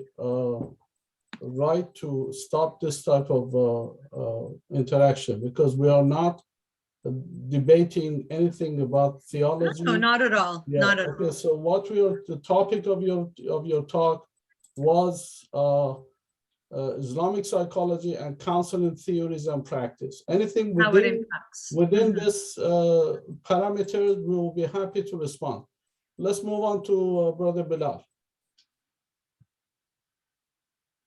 Brother Bilal, go ahead, please. Assalamu alaikum, everyone. Walaikum assalam. Assalamu alaikum. Thank you very much for your presentation. I found it very insightful, and I love the aspect of Salah as it touches on a topic I'm researching at the moment for a project about Salah as a complete holistic therapy. I have a background myself in holistic medicine, and it's only recently I've started coming more towards the because I've always addressed psychological issues through other modalities. Right. But I think there's a need for it to be addressed directly. And one issue which you kind of touched upon, and I just want to kind of go a bit deeper with you to get some guidance on this as well, is that a lot of the issues we have within the Muslim community are very distinct from the other community. And I don't know what the situation in Canada is, but here in the UK, we see that a lot of people, a lot of children, they actually grow up to be more functional people in society than a lot of Muslims do. And a lot of that is because of a cultural association within the faith, and there are limitations imposed in how they're brought up. And I found that to kind of break through that, it needs guidance from scholars who are in tune with those kinds of sensibilities. How have you overcome that challenge to break those limitations imposed through the wrong interpretation or limited interpretation of the deen in regards to children and parents or siblings or work matters, etc., etc.? And do you think there's a need to actually grow a community of scholars who kind of break with the cultural past and reconnect with the intellectual past in a truer way? Very good question. So just to summarize, if I understood your question correctly, brother, you're saying how to break the cultural barriers within our communities in terms of getting people to getting the support that they need with the specific mental health issues that we're experiencing? Is that what you mean? That as well. I mean, that I think that's being addressed in quite a positive way. But when they come to do that, and for example, a lot of the issues that I've personally kind of had to deal with speaking to people is arisen out of early years and adolescent years. Right. And when you tell them that this understanding you have is cultural, it's not religious, they find it a huge challenge to overcome that, because they feel it can be quite terrifying to kind of let go of something you've held on to as a pillar of faith. Right. And say, because it can potentially break them in so many ways that, okay, was I not being a good Muslim before? Was I sinning in terms of Islam? Do my parents not have the authority over me that I thought they had. So the Right. duty I've given to them, I didn't Yes. owe them, I owed it to God. So have I been sinning in the eyes of God? So Mm. there I've had to kind of find scholars and bring in scholars Yes. to kind of explain to them that, okay, how you transition from that mindset into this new mindset, and that what you were doing isn't necessarily a burden or a blame on you, but you still Absolutely. need to grow out of that into a truer Absolutely. understanding of what God is calling you to. So this is based on self-compassion, right? And I have to say we're pretty hard on ourselves in general as human beings, and as Muslims, I think we become even more sometimes worried and scared for committing a mistake or committing sin, right? And so this is where self-compassion comes in, and then we remind ourselves with the beautiful examples of the Prophet and the Ahlul Bayt alayhim salam, how they practice compassion towards others. But we also have to remember our nafs also deserves that compassion, right? Your nafs has a right over you. If you look at Imam Zain al-Abidin's Treaty of Rights, there's a section in there about the self has a right over you. And so we have to use our own theories and, sorry, not theories, hadith, the basics of the Quran, to explain and rework with the people who are working in that mind shift, right? And absolutely bringing in scholars who use compassion, not that you're going to hell, that's haram attitude. Because let's face it, we do have lots of sheikhs and scholars and speakers who use that tone. And that's just the punishing tone that we mentioned earlier, which I don't really see it as effective. But when we use that positive reinforcement, when we use self-compassion as well as compassion onto others, that non-judgmental attitude, then we can help transition people from that mentality. Okay, so we made a mistake. Allah's all forgiving, right? And going and using that again and again, whether it's in therapy, whether it is with sessions with the sheikh or the alima, that can really help people work towards normalizing that, you know what, I made a mistake. It's okay to make mistakes. The key thing, and we know this from an Islamic perspective, and again, you know this better than I do, is that Allah forgives us for our mistakes as long as we don't go back and repeating it. Now, when we look at addictions, and that's a different topic, that's a whole other thing on its own. That's different. And they're very, not even my area. I don't treat patients with addictions. I'll help connect them with and even Muslims with the experts in the field, but we do provide that support in helping them because that's something different. Obviously there's with the addictions there's biology involved where this person can really struggle with side effects unless they have the proper way of reducing and eliminating. But when we're looking at what you're saying, brother, I think using compassion, the basics of the beautiful examples of our imams, how they showed compassion to the vulnerable, and they exemplified that. If we use this with the people who are so hard on themselves, I think in time you can normalize saying, hey, I made a mistake, it's okay. As long as I don't go back to repeating it and I improve and work on myself towards that falah, then it's okay. I hope I answered your question. Thank you very much, sister. Let's move on to brother Jazakallah, Hafiz. thank you very much. Hafiz Yeah. al-Rawahi. Brother Hafiz, go ahead and ask your question. I have two questions. First of all, do you have, it was a very good presentation. Thank you very much. God bless. Do you have, you have clients who are non-Muslim? Can you apply these Islamic concepts on non-Muslim? I absolutely have, depending on who they are. If you have a Christian or a Jewish client who has the same understanding of God as the central perspective in their lives, you absolutely can use some of these concepts, but without necessarily saying the words as they are, right? You would use the terminology that they would connect and understand with. And I have done so for years.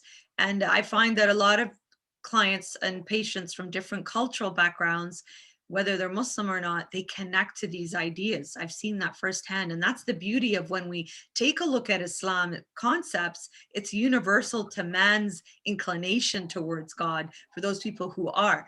Maybe not with the atheist. You have to use perhaps a different language with the atheists. And of course, I've had all sorts of different people of non-belief. You have to use the word, let's say, universe instead of God. You know what your intent is, but you also have to work with the client's understanding of what works for them, because we're not here to impose our ideas.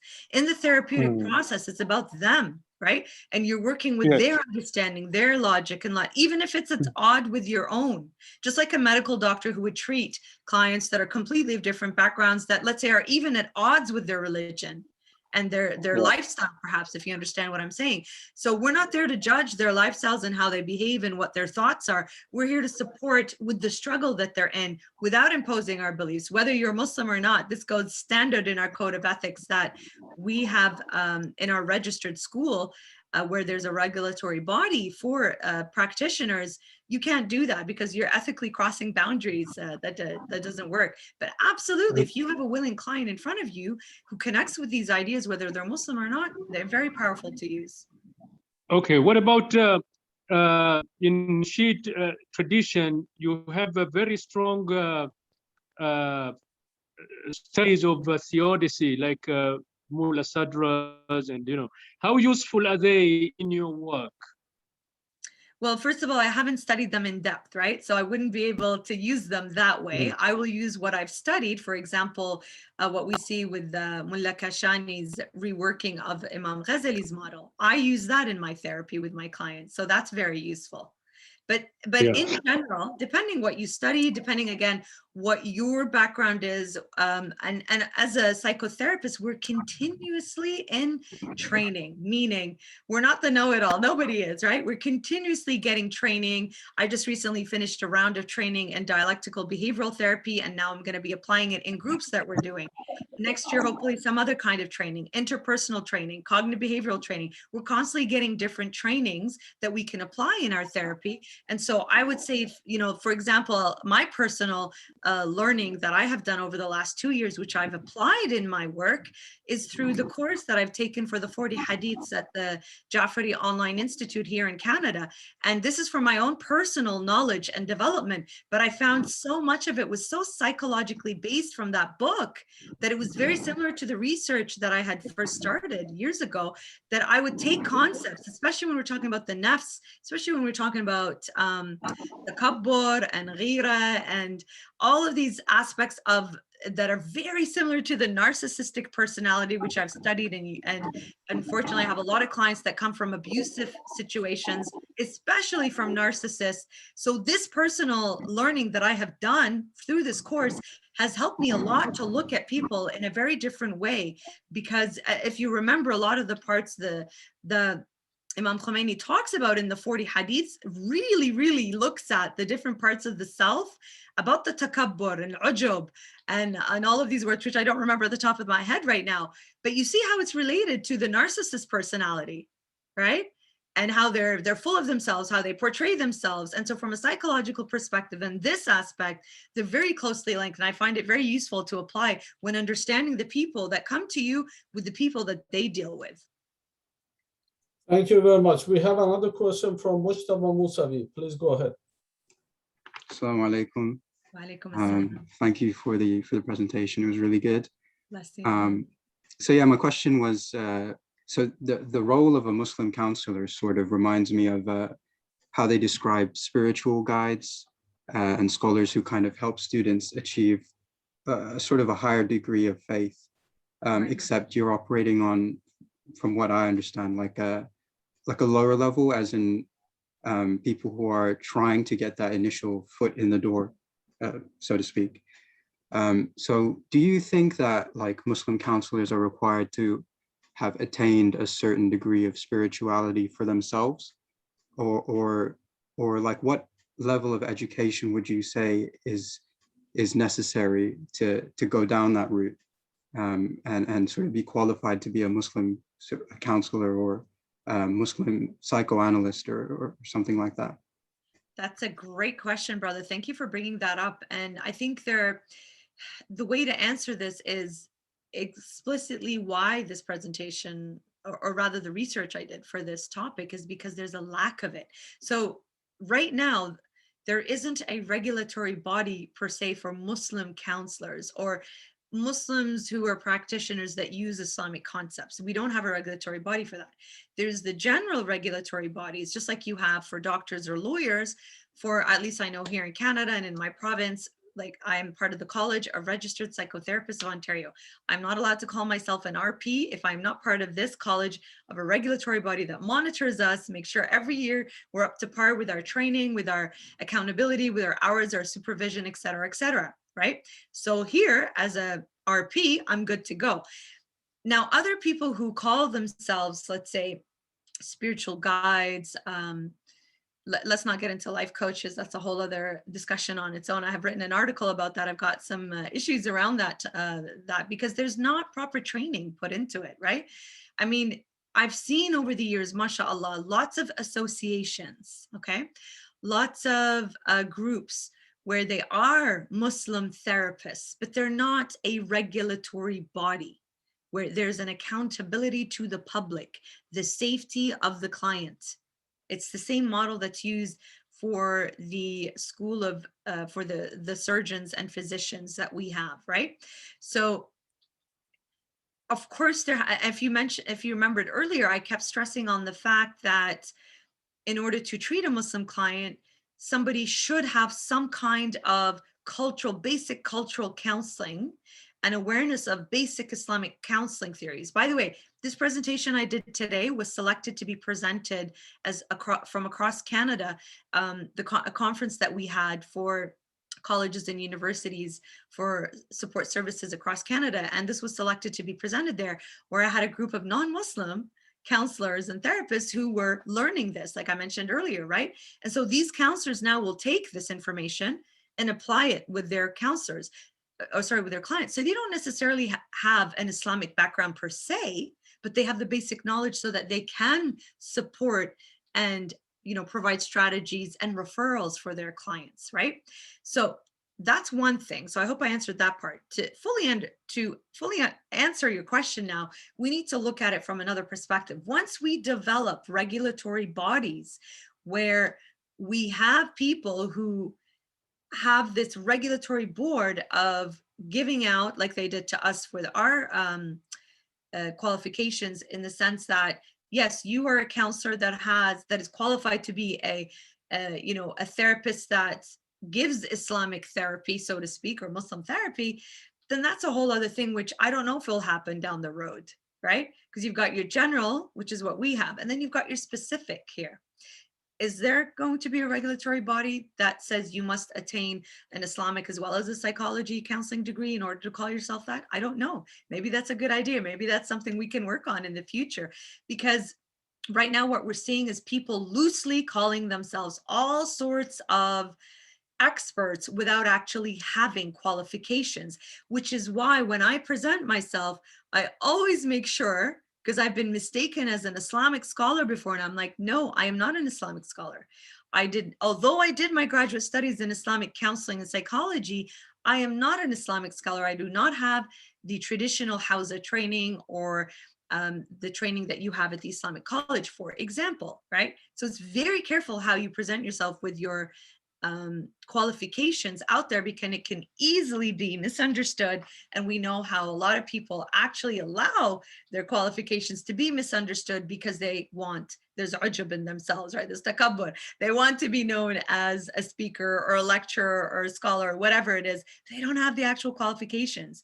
So when it comes to, let's say, providing Islamic counseling, I think it's really important that the people who are claiming as such, again, if there is a regulatory body, then that can be monitored amazingly so that people can have the proper qualifications for the safety of the public. Because we have seen over the years, right, that there's been a lot of spiritual abuse where people who are of, let's say, religious, academic, or position of power advising or helping, but then they end up hurting or abusing the people that come to them, not necessarily official clients like in our field of work. However, they take advantage of the position that they're in. There's no regulatory body. We know there isn't, for example, right, for sheikhs or scholars. In academia there is, in the medical field there is, in our field there is. So anybody who goes out there claiming to provide Islamic counseling should have at least the basic professional qualifications. And of course, there should be some kind of basic Islamic understanding and knowledge. For me, it was through my graduate studies and through working with the wakala of the marja'iyas, and now actually working with the marja'iyas to develop concepts to apply and different projects that we're working on, right? So it's again with the life coaches, for example, they don't have a degree in psychology or mental health, yet they go out and give advice that can potentially be more harmful for people, and they are not part of a regulatory body. So you see how that can be quite dangerous. Just like, for example, a dental hygienist, you go see a dental hygienist for cleaning, right? And taking care of your teeth. They can't do a root canal, even if they're in the field, right? There's a special qualification for that. You don't go see a brain doctor for heart issues. They're specialized in that area. So same thing when it comes to that. You need to have at least the basic qualifications. And if you're specializing, because same thing in our field, I can't say I am an anxiety expert, addictions expert, depression expert. I did not specialize specifically in that field, although I'm a generalist. I definitely can treat people with that. But people who come to me, I will refer to a medical doctor or a psychologist or a psychiatrist to get a diagnosis. I can assess and say your symptoms show this, but I can't give a clinical diagnosis. This is where working in a medical clinic is beneficial, because then my colleagues can do the diagnosis, I can work on the treatment, they can give the medication, and we monitor together. So working, let's say, and this is the beauty of working within our Islamic community, is that, and I've been doing this over the years, alhamdulillah, as I team up with scholars and academics and sheikhs and alimas, and through the sharing of our knowledge, because there is not, like we said, a formalized framework or regulatory body, we're kind of doing it as we go along as needed, is that working together like that complements. And if you've seen my work over the years, I love working with the scholars and the alimas, because we complement. We're not at odds with each other. We are complementing our work. And also, if you notice in the last 5 years, how hard we've been pushing to bringing it to our mainstream communities is to normalize mental health, just like physical health.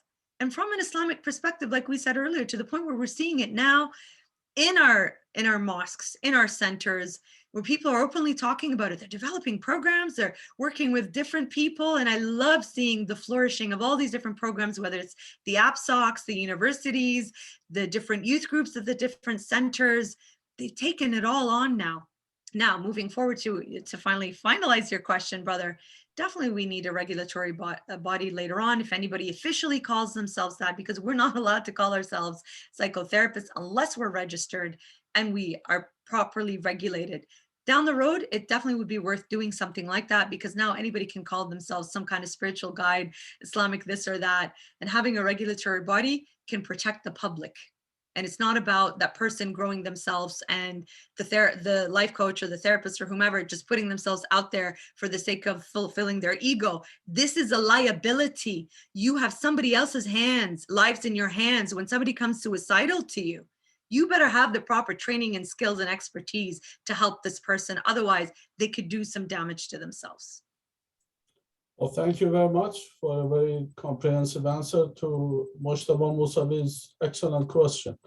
Some of the participants have asked whether this will be uploaded to YouTube. Yes, all the presentations after editing will be uploaded, so it will not be immediately, it will be after they are properly edited. They will be uploaded to the YouTube, assuming that there won't be any copyright issues with some of the slides that they have shared with us. Absolutely, you're welcome to use this. This Sure. is all part of my graduate studies, and I'm happy to share it, Sure. anybody for them Thank to you. understand and look through. Absolutely, it's all Thank open. you very much. I'm Thank trying you. to answer some of the questions on the side here as well, and if you guys are open to it, I'm open to answering more questions. Well, I think we have only 5 to 10 minutes left. Inshallah.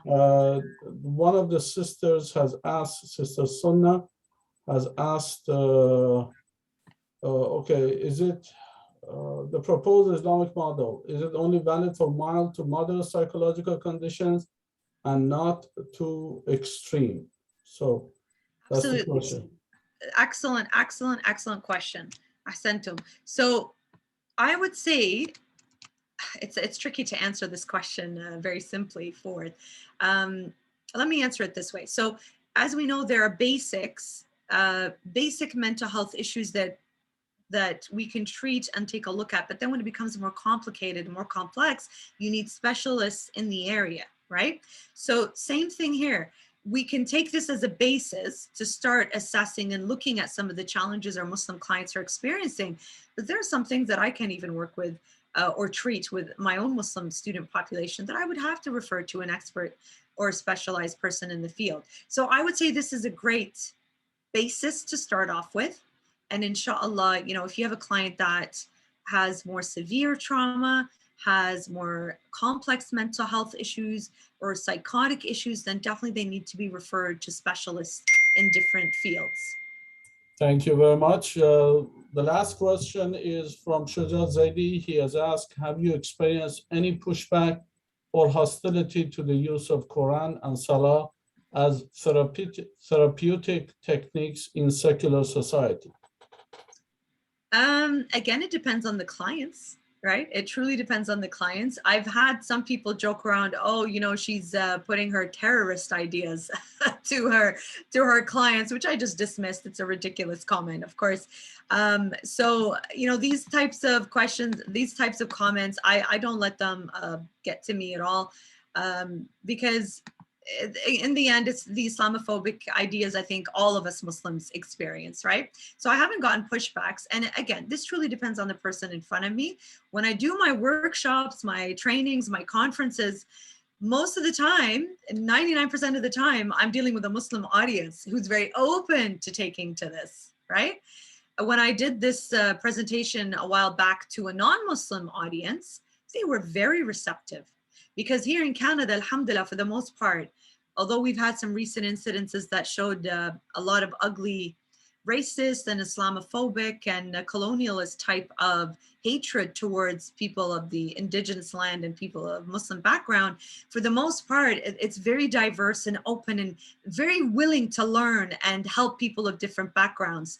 So people were incredibly open when I did this presentation to non-Muslim audiences, including, by the way, when I was a student in training, when I was a student in my placement, I worked in a very cultural organization that wanted me to present this to them. My colleagues at work love when I talk about Islam. When they see me dressed in black, for example, they know I'm observing, let's say, Muharram or Arba'in or a morning time. They notice these things. It's how we present ourselves out there, right? And this is our responsibility, especially the women in hijab, in modest hijab. I find it's a huge responsibility of ours to normalize Islam, to, you know, basic things, Mawlid and Nabi, bring treats into your workplace, you know, if they're receptive and open, of course. It starts with the basic things. I work at a clinic now, like I said, where then they see me in the full black, they know, oh, it's that time of year, the remembrance time, because I explain to them how we have Remembrance Day on November 11th.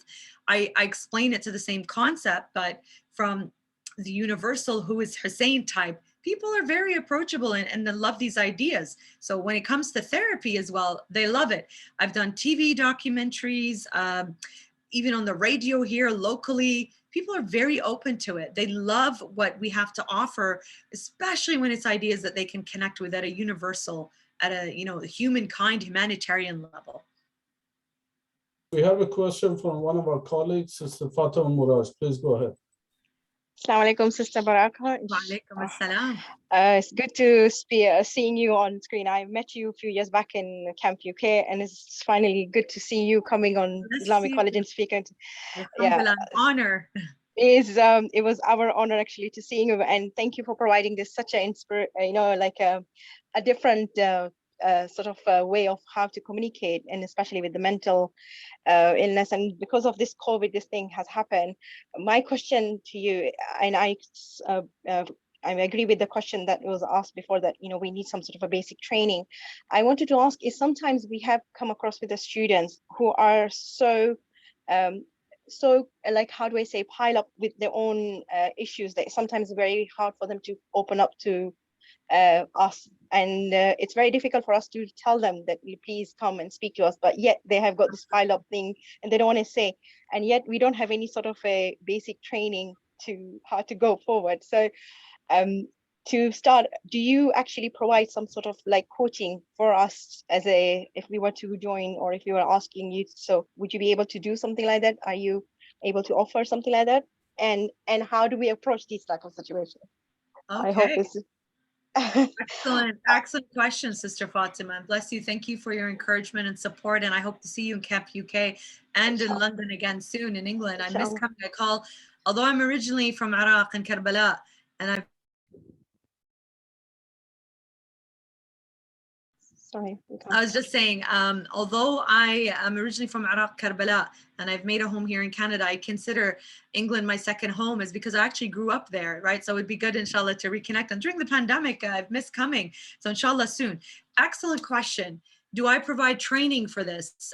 Absolutely. I've actually recently just come back from Iraq where I did training with Al-Ain for their local staff on what to look for, how, you know, what mental health, basic mental health, looking at individual counseling as well as group counseling. So if the Islamic College wants to do this type of training, inshallah, in the future, we can definitely talk later and set up something like that where I could come down, or even virtually. I prefer coming down. In-person training is different, right?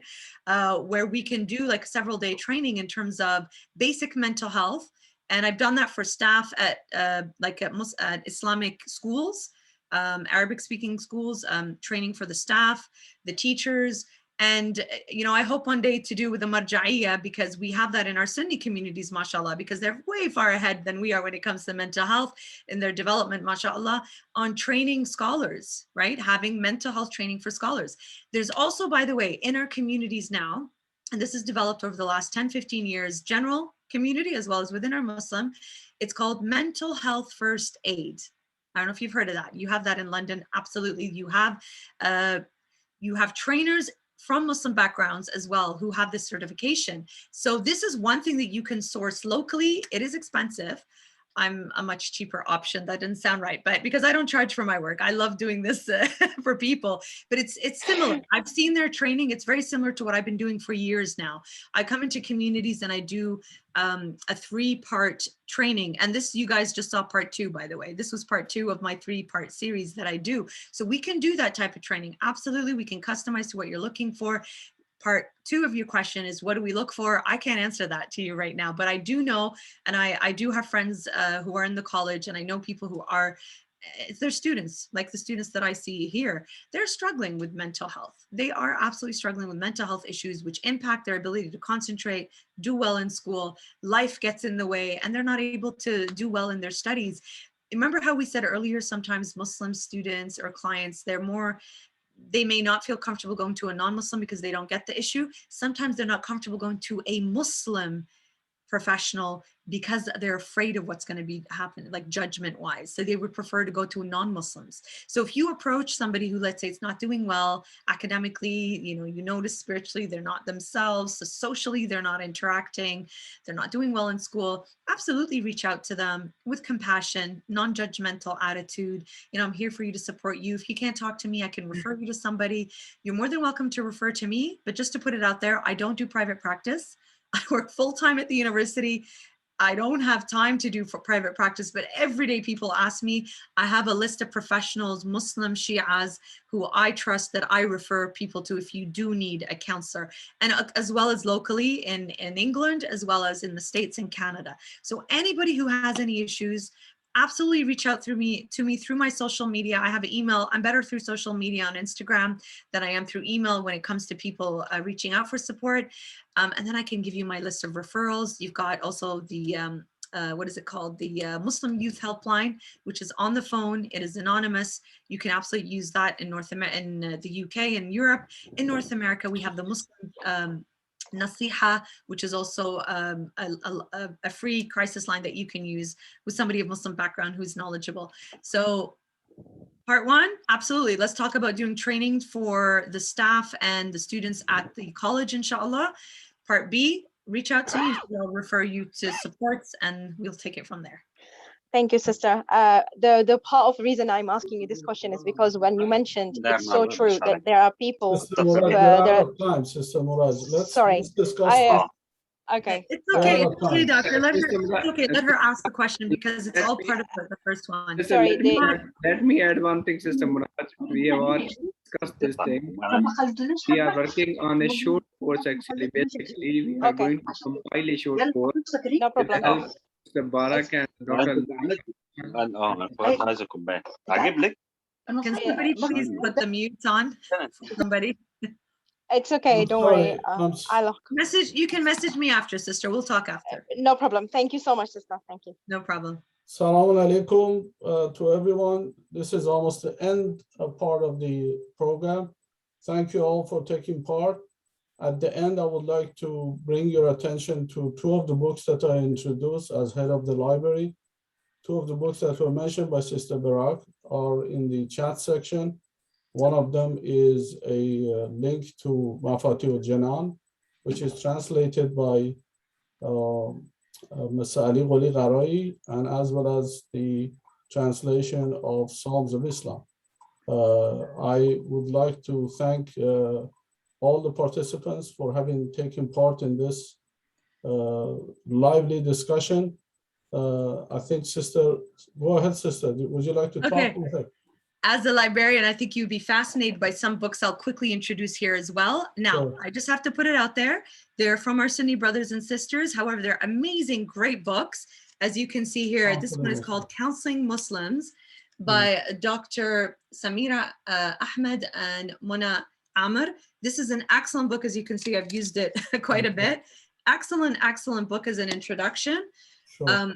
This is another one here as well. Counseling and Psychotherapy with Muslims and Arabs by Marwan Doueri, A Culturally Sensitive Approach. Sure. This one. And finally, a recent one that I got.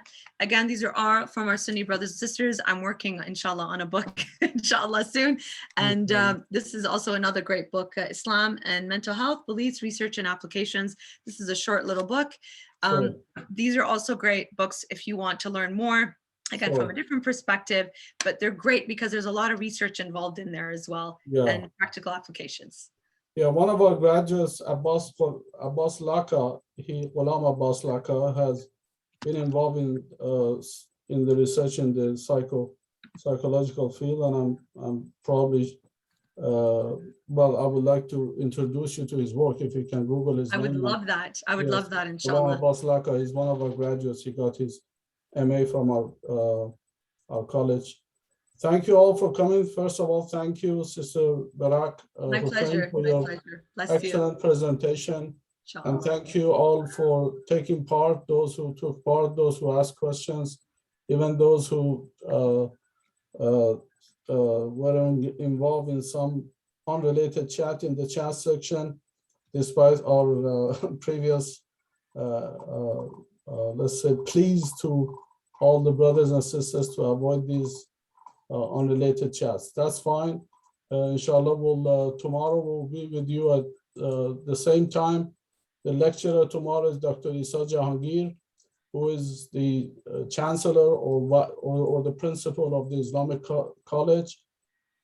He's going to talk about typology of Muslim responses to modernity. Thank you all. Take it easy. Ma salama. Khuda hafiz. Arrivederci.